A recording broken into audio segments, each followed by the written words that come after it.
আসসালামু আলাইকুম প্রিয় ভিউয়ার্স। দেখতেছেন আমরা এজোলা পানা আনছি। আমরা তিনটা টাঙ্কি করছি। তিনটা টাঙ্কিতে দুইটা টাঙ্কিতে ছাড়ছি শিং মাছ আর একটা টাঙ্কিতে ছাড়ছি কই মাছ। তো এই কই মাছের জন্য আমরা পুকুর থেকে এজোলা পানা আনলাম।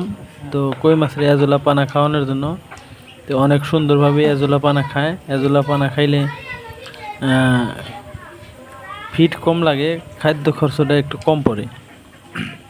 তাই আমরা এজোলা পানা এনে মাছের খাওয়ার জন্য দিলাম। এই যে দেখতেছেন এজোলা পানা ট্যাঙ্কির মধ্যে আমরা ছাড়লাম। এই যে খাওয়া শুরু করলো মাছে, দেখতেছেন।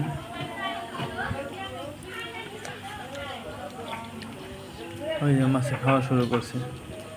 তো এজোলা পানা মাছের খাওয়ানো ভালো, তো খাওয়ানো যায়, সমস্যা নেই।